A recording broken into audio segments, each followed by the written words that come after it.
Hi Chaitan గారు. Hello madam. Chaitan గారు, ఒక ఏజ్ వచ్చిన తర్వాత ముఖ్యంగా 40-45 ప్లస్ అయిన తర్వాత వెయిట్ లాస్ అవ్వడం చాలా గగనం. పెద్దవాళ్ళలో చాలా కష్టపడుతూ ఉంటారు వెయిట్ లాస్ అవ్వడానికి. గెయిన్ అయితే అట్లా అయిపోతూ ఉంటారు. ఎందుకని? ఎందుకంటే నేను మీకు కౌంటర్ క్వశ్చన్ ఇస్తా. ఉమ్, వీళ్ళకు బరువు తగ్గడం కష్టం కదా, అవును. బరువు పెరగడం ఏ ఏజ్లో కష్టం ఉంటుంది? ఎప్పుడైనా అయిపోతాం కదా చైతన్ గారు. ఎప్పుడైనా ఎక్కడైతారు? ఇప్పుడు నా దగ్గర ఇంతమంది పిల్లల్ని తీసుకొస్తారు ఇమ్యూనిటీ మందుల కోసం, దాని గురించి దీని గురించి. కిడ్స్ లో కష్టము. అరే మా బాబు ఎంత తిన్నా వానికి ఒంటికి అంటలేదు అన్నం అనేసి అంటారు. ఏడికైనా పోతే ఏమంటున్నారు సార్, అందరు నన్ను తిడుతున్నారు, నేనేం తిని పెడతలేనా మా కొడుకుకి అనేసి అంటారు. వాడు బరువే పెరుగుతలేదు అనేసి పరేషాన్ ఉంటారు. మళ్ళా ఎట్లా ఏజ్ పెరుగుతుంది అట్లా బరువు కూడా పెరుగుతుంది. పిల్లలు అంత ఈజీగా పెరగరు because they burn their calories. వాళ్ళు బర్న్ చేయకపోతే కూడా బర్న్ అవుతాయి. ఎందుకు? మెటబాలిజం ఫాస్ట్ ఉంటుంది పిల్లల్లో. ఇంకా బొక్కలు మొత్తం డెవలప్ కాలేదు, ఆర్గన్స్ మొత్తం డెవలప్ కాలేదు, హైట్ ఇంకా పెరగాలి, ఇవన్నీ పనులు ఉన్నాయి కదా శరీరంలో. అందుకే ఏమవుతుందంటే వీళ్ళు ఏం తిన్నా బక్కగా ఉంటారు. అట్లా అనేసి రోజుకి చాక్లెట్లు బిస్కెట్లు పెట్టొద్దు పిల్లలకి, ఎందుకంటే అది తర్వాతకి హానికరంగా అయిపోతుంది. మళ్ళా ఇప్పుడైతే వయసు దాటుతారు అప్పుడు ఏమవుతుంది నేను చెప్తా. మీరు చూడండి, చిన్న చిన్న పిల్లలు ఎవరికైతే 1 year కూడా ఉండదు వాళ్ళు 14 గంటలు కూడా పడుకుంటారు ఒక్క రోజులో. అవునా కాదా? 14 గంటలు కూడా పడుకుంటారు. కానీ ఎవరికైతే వయసు ఎక్కువ ఉంటుంది కదా, 50 years 60 years 70 years, వాళ్ళకి నిద్ర కూడా రావడానికి కష్టం అయిపోతుంది.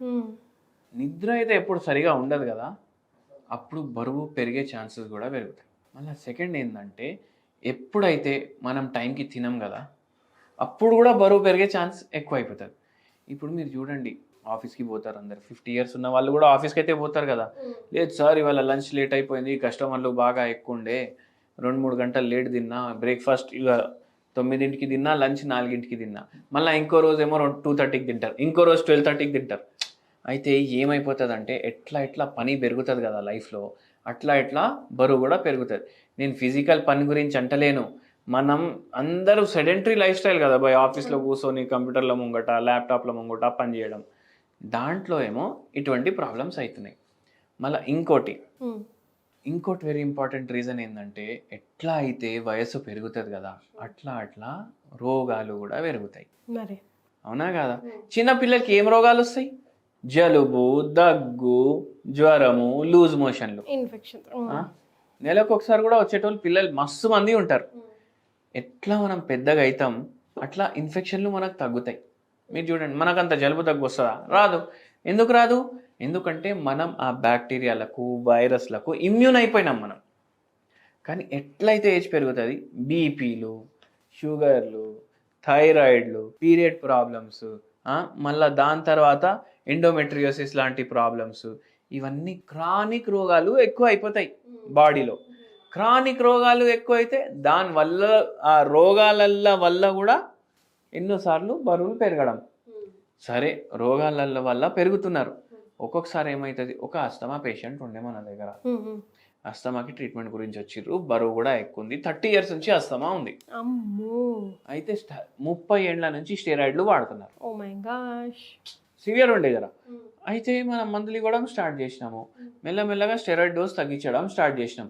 ఒక్కసారి స్టెరాయిడ్ వల్ల ఎన్ని ఏండ్లు వాడినాక తగ్గడం చాలా కష్టం అవుతుంది.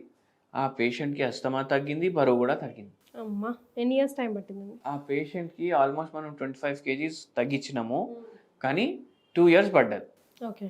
కానీ హోమియోపతి అందరికీ ఏమనిపిస్తుంది, ఇంత స్లోనా తగ్గడం, 25 kilos మీరు గంటకు తగ్గిరనుకోండి చచ్చిపోయినట్టే లెక్క అది.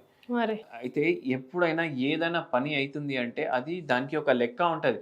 బాడీ మీద ఏం వేరే రియాక్షన్ అవ్వకుండా మనం చేపిస్తాం హోమియోపతిలో. అయితే ఏంటంటే ఆ పేషెంట్కి అస్తమా తగ్గింది, స్టెరాయిడ్లు కూడా ఆపేసినాము, హోమియోపతి మందులతోటి వెయిట్ కూడా తగ్గించేసినాము. ఏం చెప్పినామంటే, మీకు కూర్చొని మీరు ఉంటున్నారు అనుకోండి, కూర్చొని ఉంటున్నారంటే 1/2 hour కన్నా ఎక్కువ కూర్చోవద్దు. ఓకే. 1/2 hour కూర్చున్నారు అనుకోండి, 10 నిమిషాలు ఇటు ఫట్ ఫట్ ఫట్ ఫట్ తిరగాలి. లేదు నేను ఇంట్లోనే ఉంటా, ఏడా తిరగాలంటే, అరే బయటికి వెళ్ళే అవసరం లేదు, ఇంట్లోనే మీ హాల్ ఉంది కదా, హాల్లో తిరగండి. ఫోన్లో మాట్లాడుతున్నారు, మీ అమ్మతో ఎంతసేపు మాట్లాడతాను 40-45 minutes, తిరగండి, సగం సేపు తిరగండి. అక్క చెల్లెలు ఉన్నారు ఎంతసేపు మాట్లాడతారు, వాళ్ళతో కూడా ఒక హాఫ్ అన్ అవర్ ఏదో మా సిబ్లింగ్స్ తోటి దాంట్లో కూడా సగం సేపు తిరగండి, అయిపోయింది కదా గంట సేపు. అవునా కాదా? ఎంత సింపుల్ ఉంది.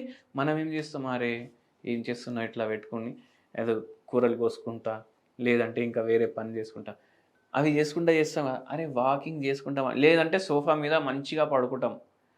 చెప్పు ఏం చేసుకున్నావు ఇవాళ, అది ఇది అనేసి వంటల గురించి అవే వంటలు మాట్లాడండి, దాని టేస్ట్ గురించి మాట్లాడండి, ఇటు అటు తిరుక్కుంటా మాట్లాడండి మీరు. అవునా కాదా? మళ్ళీ ఇంకోటి వెరీ ఇంపార్టెంట్ చెప్తా నేను. ఏంటంటే మనం ఏం చెప్తాం, ఎట్లా మెటబాలిజం తగ్గుతుంది కదా వయస్సుతోటి, ఈ మైదా పిండి వస్తువులు తినకండి అని చెప్తాం. ఏం అలవాటు అయిపోయిందంటే జనాలకు, టోస్ట్లు, కర్రీ పఫ్లు, సమోసాలు, ఇది బయట దొరికే ఫ్రైడ్ ఐటమ్లు 4ంటికి 5ంటికి. ఇప్పుడు ఆఫీస్లో కూర్చొని ఉంటారు, ఎవరో కస్టమర్ వస్తారు, అరే పో అన్న కోసం కర్రీ పఫ్ తీసుకురా, మళ్ళీ ఛాయ్ తోట రస్కులు డిప్ చేసుకొని తింటారు. అవునా కదా? ఇవన్నీ దేనితో తయారవుతాయి, మైదా పిండితో తయారవుతాయి. మళ్ళీ మనం ఏం చెప్తాం, అరే మైదా పిండి వస్తువులు వద్దు, మీరు నైట్ ఏమో జొన్న రొట్టె తినండి అని చెప్తాం. మనం ఒక్కటే తినాలి, అది కూడా. పేషెంట్ ఒకరోజు నాకు ఏమన్నారు తెలుసా, సరే సార్ మైదా పిండి తింటాం, కానీ మీరు ఒకటి చెప్పండి, జొన్నలతోటి రొట్టె చేసుకొని తిన్నా, రాగులతోటి రొట్టె చేసుకొని తిన్నా, జర గట్టిగా ఉంటుంది కదా రొట్టె, ఇట్లా చబాయిస్తుంటే ఒక రఫ్ ఫీలింగ్ వస్తుంది. అవునా కదా? మింగేటప్పుడు కూడా జర గుచ్చి పోతుంది అది. అవునా కదా? పేషెంట్ ఇట్లా డిస్క్రైబ్ చేస్తున్నారు, మీరు ఆలోచించండి. అదే దాని తర్వాత ఒక బుక్క మీరు మైదా పిండిది ఏమంటారు, ఇవి మైసూర్ బజ్జీదే తినండి మీరు, ఫ్రై. సరే ఆ గుచ్చిన దానికి మలం లాగా పోతుంది అది లోపల అనేసి అంటే అంత సాఫ్ట్ ఉంటుంది, దాంట్లో టేస్ట్ ఉంటుంది. అవును భయ్ ఉంటుంది. ఏదైతే ఇట్లా ఎక్కువ తినాలనిపిస్తుంది, ఇప్పుడు ఏం ఎక్కువ తినాలనిపిస్తుంది, ఆకలి ఉంటే ఈ మైదా వస్తువులే ఎక్కువ తినాలనిపిస్తుంది. బర్గర్లు, పిజ్జాలు, పాస్తాలు, ఇవన్నిట్లో ఏముంది, మైదా పిండి ఉంది. అవి అవాయిడ్ చేయండి ఏజ్తోటి. అవి ఏం చేస్తాం, చాయ్ తాగడానికి పోయినా 2 బిస్కెట్లు తీసుకొని తింటాం, ఏముంటుంది, మైదా. అట్లా అయితే అవి అవాయిడ్ చేయాలి. ఏజ్ తోటి ఏమవుతుందంటే ఈ క్రేవింగ్లు పెరుగుతాయి, ఎందుకంటే స్ట్రెస్లు కూడా పెరుగుతాయి. అయితే ఇవి రీజన్స్ వెయిట్ పెరగడానికి. మరి ఎలాంటి హోమ్ రెమెడీ సజెస్ట్ చేస్తారు వీళ్ళకి? ఎలాంటి హోమ్ రెమెడీ సజెస్ట్ చేస్తానంటే, మీరు ఏం చేయండి అంటే, ఫస్ట్ మీరు తినే ఆహారం ఏదైతే ఉంది దాంతోపాటు కొద్దిగా సాలెడ్లు కూడా డైలీ తినండి. ఓకే. ఇప్పుడు అంచుకి చిప్స్ వేసుకుంటారు, అప్పడాలు వేసుకుంటారు, ఫ్రామ్లు వేసుకుంటారు, అవి ఇవి మొత్తం 5-6 ప్యాకెట్లు ఖతం చేస్తారు. దాల్ రైస్ ఆ ప్యాకెట్లు కూడా అయిపోతాయి, సాంబార్ రైస్ అయితే కూడా ప్యాకెట్లు అయిపోతాయి. అంచుకు ఇంత తక్కువ వేసుకుంటారు. దాని బదులు ఉల్లిపాయలు మంచిగా కోసుకోండి, ఇట్లా రింగులు లాగా.